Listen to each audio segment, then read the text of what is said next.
So with Resident Evil Requiem being out for I think about like 1 or 2 weeks, I currently have like 28 hours played.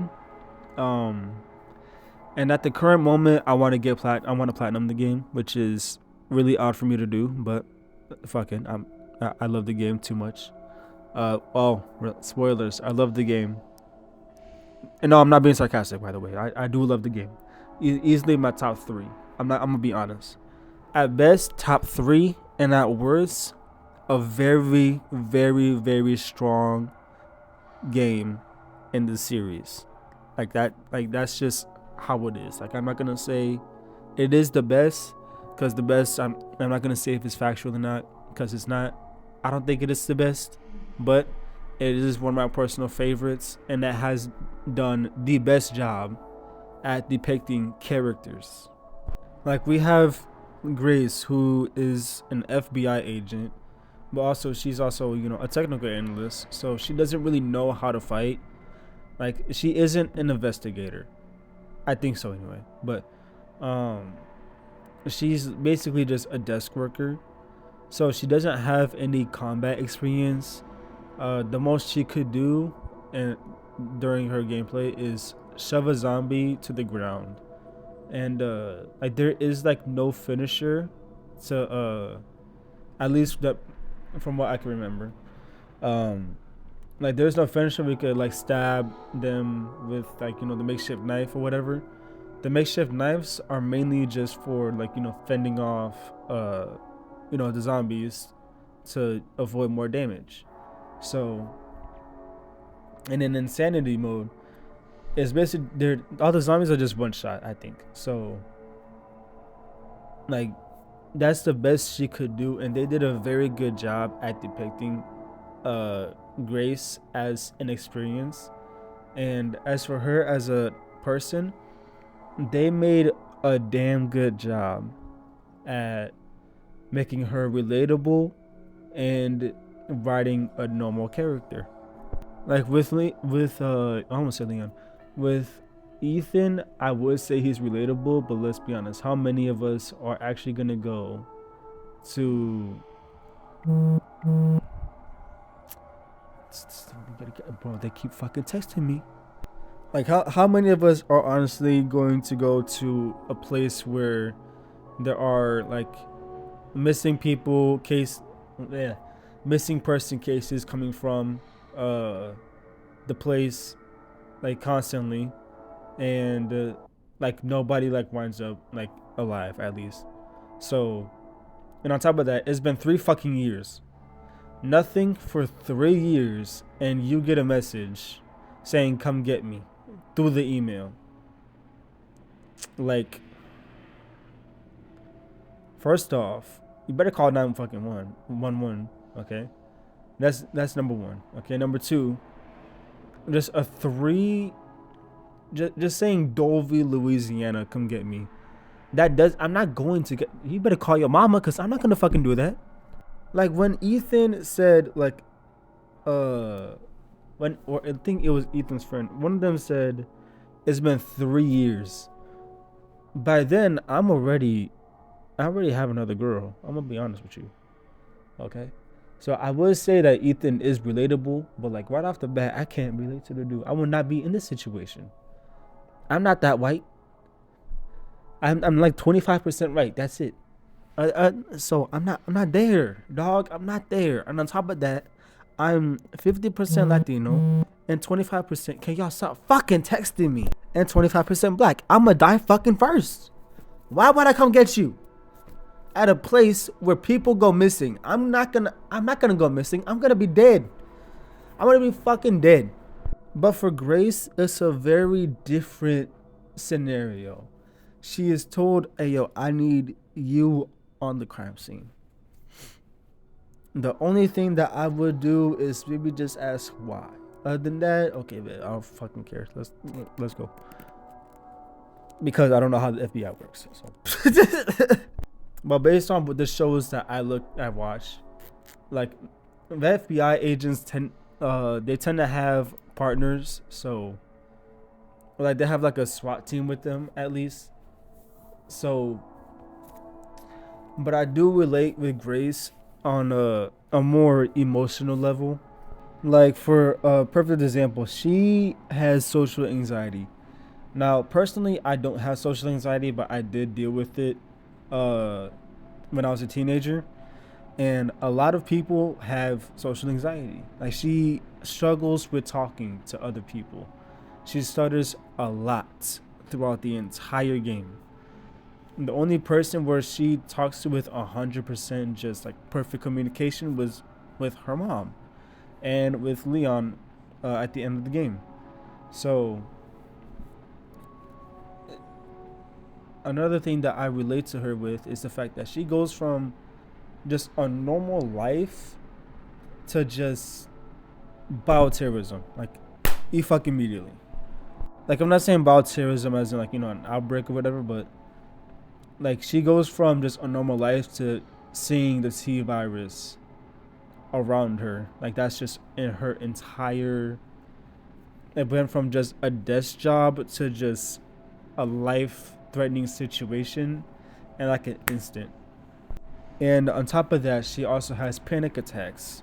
I think like 2, 3, or 4 panic attacks throughout the entire game, and they depict panic attacks so well to the point where you actually feel for Grace. Like you actually feel like really, really bad for Grace.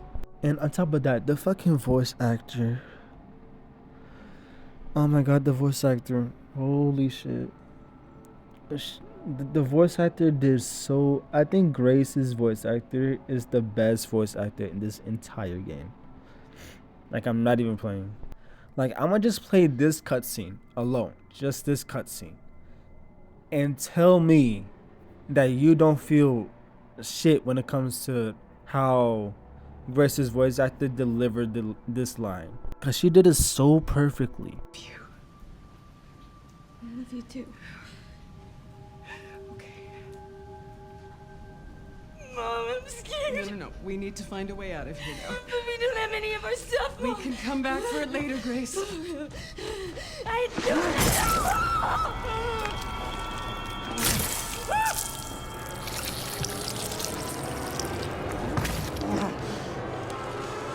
Found you.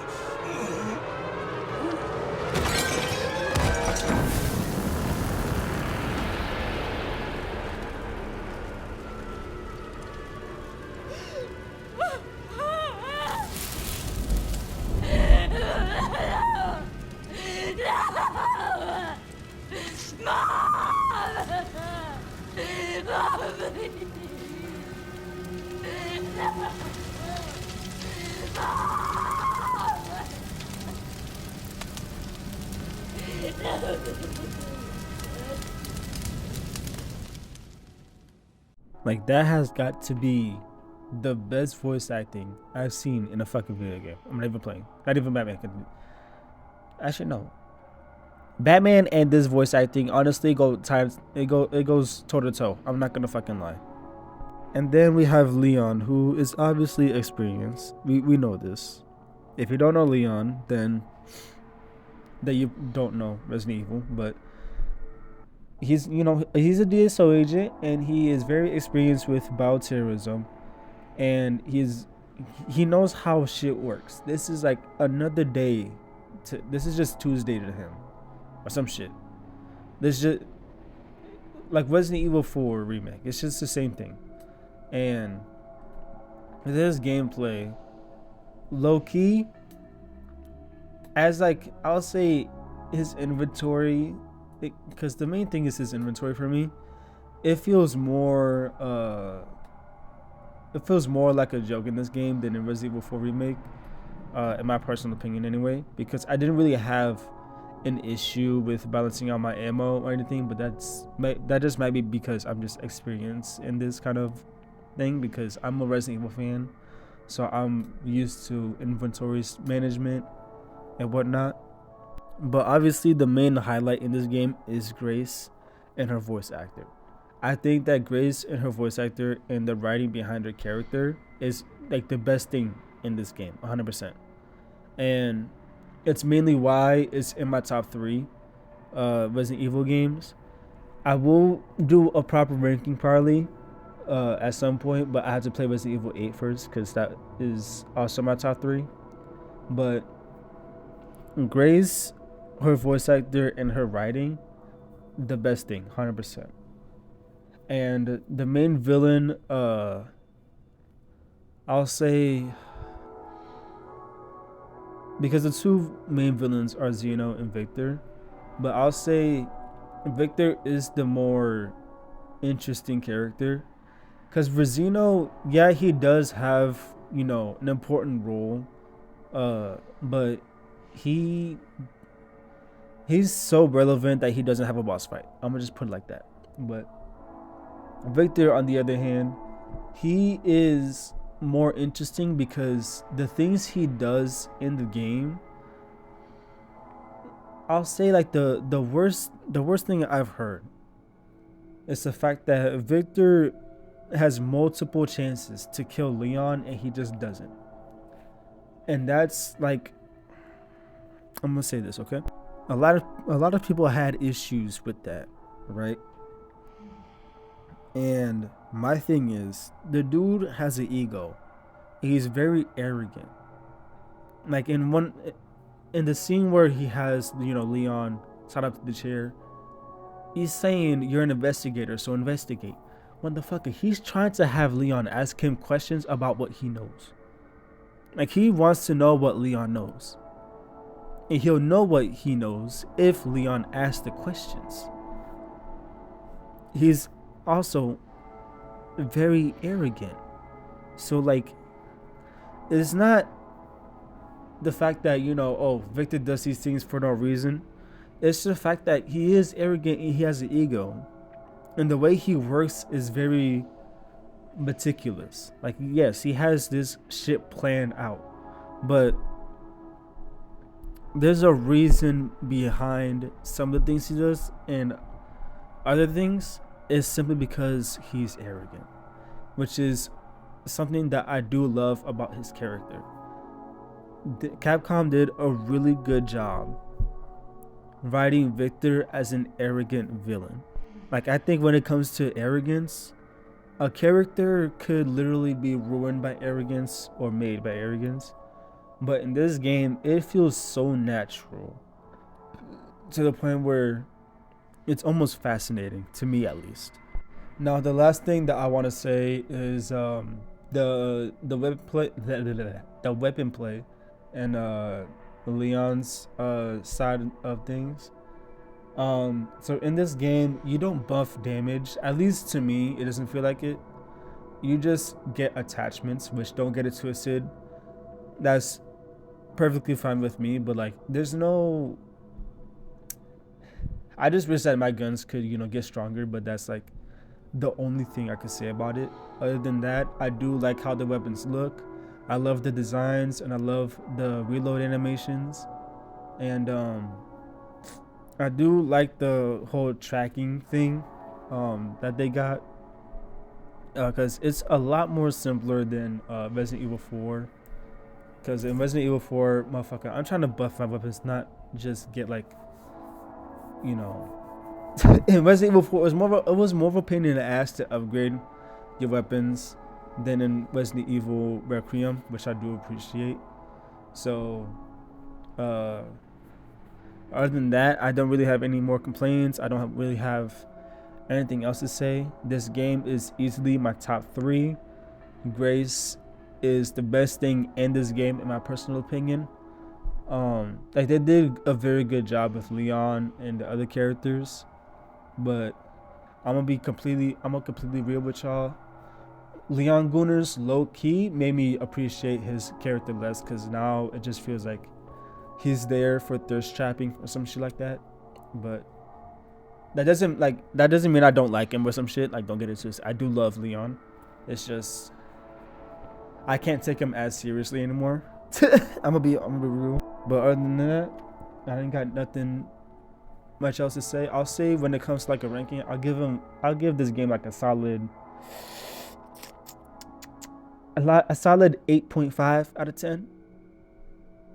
Like, as I said before, the best is my top 3. At worst, this is a very, very strong, a very, very strong installment. So, like, it's cool if you don't like it. It's cool if you love it. In my personal opinion, it's my top 3. It's one of my favorites. I love it, and I love Grace. So, with that being said, that's all I gotta say, and I hope y'all have a good day. Mwah.